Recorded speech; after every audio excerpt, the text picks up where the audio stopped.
Hey, what's going on, everybody? I know who it is. It's JJ. You know, we back at Addict No Rehab because I'm addicted to giving you guys this advice. So, guy asked me in the comments, do I buy titles from people, public people, Bill Saloni? Honestly, no. I'm a car dealer, I'm a car dealer, so no. I buy all my cars at the auction. If they're Bill Saloni, I buy them at the auction. Bill Saloni, you know.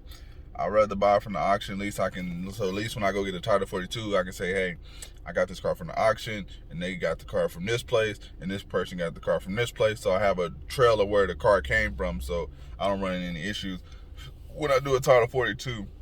So I'll buy one. But if you're on the street and if you're buying it from the public, and if it's the Pacific car you want, and it's the car you really want, it's the car you've been wanting, and it's the only way you can buy it is only Bill only, I would highly suggest, buy during the daytime.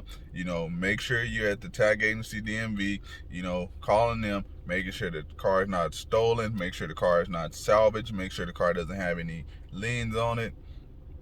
Make sure just ask as many questions. Make sure the person that's selling the car is the same owner. Like, so say if they just say, hey, I can't get you the title, but I can give you the bill of sale only. Make sure the person that, if you're looking at the car on Facebook, hey, look, can I get the VIN? And see if that VIN matches up to the name that they're selling it. So the person that's selling it, do that. Call it. Make sure you have a good Title 42 person. So I know it's a lot of people that be like, oh, I've been buying cars all my life, Bill, so long, never ran into a problem. Hey, that's good for you. It doesn't always work like that for everything. Just because it works for you doesn't mean it works for everybody else, Just like this advice right here. It's going to work for some people, it's not going to work for everybody. So if you've been the guy that's been buying all the cars, Bill, so only, go ahead. Good for you. That's good for you.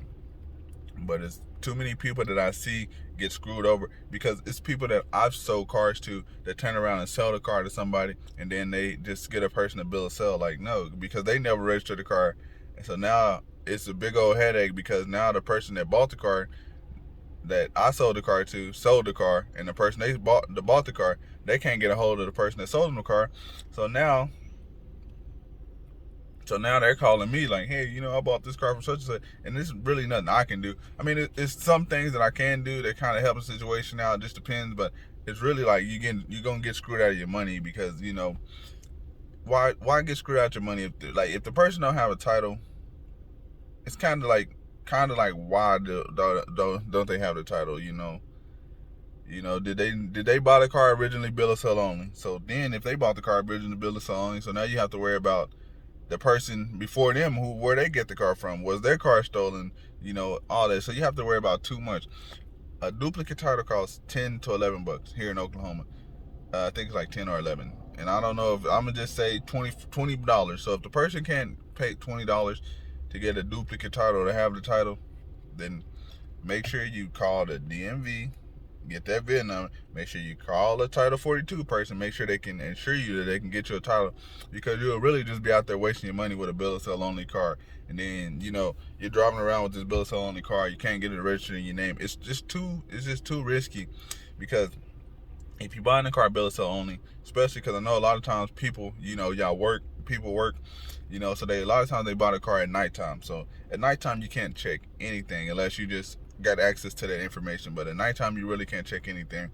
So you don't know if the car has been salvaged, rebuilt. You don't know if it's a junk title, because if it's a junk title, you're not even supposed to be driving the vehicle. You don't know if the car has been stolen. You don't know if it has a lien on it. You don't really know nothing. Like, you can't, so you're just taking a blind chance. But if there's like a certain car, like older cars, I understand. Older cars, that's been sitting over here for 30 years or something like that's different. Like, if it's like an older car, like old school cars, then yes, I would take a chance on a bill of sale only car. you know More than likely, because it's an older car, it's probably been sitting there, and once you go do a Title 42, you won't have any issues. But like anything newer and stuff like that, wouldn't take a chance, without having the title, because I didn't been in business this long, and it's so many times that I didn't sold cars, and then that person that sold the car without getting it registered in their name, and then just and you just tell people like, hey, you gotta go contact that person, because I gave that person the title. And I don't want that. I don't like people getting screwed out of their money, man. People work hard, because when you it's only certain emergency purchases people make in their life, people spend a lot of money on, you know, their house and on their car, you know. So if you're taking advantage of people that spend saving up their money, you know, it doesn't matter if it's only $1,000, you know. Sometimes it takes a person a long time to save up that $1,000, and you take them for that $1,000, you know, and now that person can't get them a title, and you screw them over and stuff like that, you know. Like, you screwing somebody over for $1,000. Like, and I understand it from the person, like, hey man, I gotta get money, I understand it from both sides, but you know it's not right though. I understand it from both sides, but the person that you're trying to get over and screw over, you know it's not right. But I understand, you know, when people like, hey, I got a family to feed, and so I gotta make something happen. But screwing over somebody is not the way to make it happen, you know. Because a lot of times, like, sometimes when people come buy these cars, like, they're coming spending their last of their last money. Like, they're spending, and then they don't really have, like, so you take them for their money, and now they can't register their vehicle, and now they might take the car and get it impounded, and then you just messed up somebody's whole life situation. And then, you know, now they're trying to pawn this car off somebody, and now the cycle just continues, you know, because now they're in a bad predicament. So they're like, well, I can't do anything with the car, so now let me sell the car to somebody. And then the whole cycle just repeats. Then they mess up and ruin somebody's life, and then the whole cycle. So you want to break. I'm trying to break the cycle where people are not getting screwed over. If the person can't provide you a title, and if you're desperately wanting their car, make sure you buy it during the daytime. Make sure you call the person that does title for you too. Make sure you call your local tag agency, DMV, whatever, and make sure, you know, it's only certain states that where you can do where you can buy cars and go get them registered bill of sale only.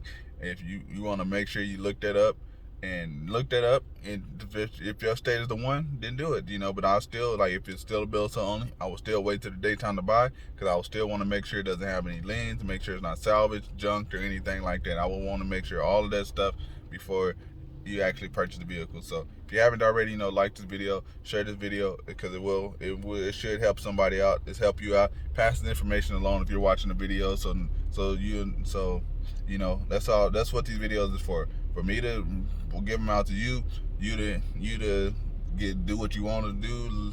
If you want to take the advice, if you don't, you know, maybe just pass it on, you know, get it on your Facebook page, share it, you know, share it on your Facebook page, you know, maybe it doesn't help you, or maybe help somebody else out, and then maybe they'll pass it on and help some, and then we keep building a cycle of people helping each other, and, you know, making things better one day at a time, you know. Peace.